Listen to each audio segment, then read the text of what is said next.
இது எங்கள் வீட்டில் இருந்த அடினியம் செடிங்க. என்ன ஆயிடுச்சுன்னா, இதோட ஒரு கிளை இருக்குது பார்த்தீங்களா, அந்த கிளையில நுனியில் காஞ்சு போச்சுன்னா அந்த கிளையை எடுத்துடணும். அதை நான் எடுக்காமல் விட்டதுனால இப்போ என்ன ஆயிடுச்சு பாருங்கள். இது எந்த அளவுக்கு இதோட சேதாரம் அமைஞ்சிருக்குன்னா அங்கே பாருங்கள்.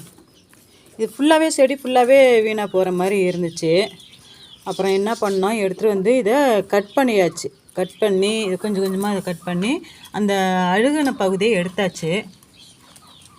அதிலிருந்து 2-3 கிளையும் எடுத்து வச்சுருக்குறோம்.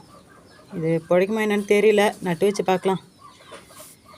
ஏன்னா இது ரொம்ப அழகான வெரைட்டிங்க. இது பிளாயிரங் அப்படிங்கிற ஒரு வெரைட்டி.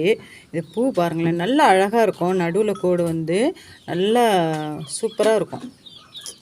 எனக்கு இதை விட்றதுக்கு மனசே வரல. நிறையா நம்ம செடி வாங்குகிறோம், அதை பராமரித்து எந்த அளவுக்கு பராமரித்தாலும் அது ஒரு சில நேரம் நம்ம பார்க்காட்டி போனால் அதோட டேமேஜ் ரொம்பவே அதிகமாக போயிடும். பாருங்களேன், எனக்கு இதை எடுத்துகிட்டு வந்து இதை அப்படியே கட் பண்ணிட்டோமா. இதுதான் இந்த சோத்துக்கத்தாழை ஒரு நல்ல கிருமி நாசினிங்க. இதில் பூஞ்சை வளராமல் பார்த்துக்கும். இதில் பூஞ்சை வளர்ந்து நமக்கு செடி அழுகி போகாது.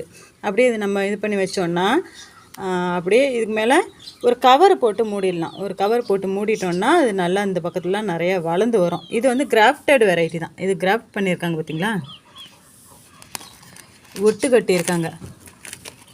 இது நல்லா சூப்பரான ஒரு அழகான ஒரு வெரைட்டிங்க. அதனால இதை விட்றதுக்கு மனசே வரல.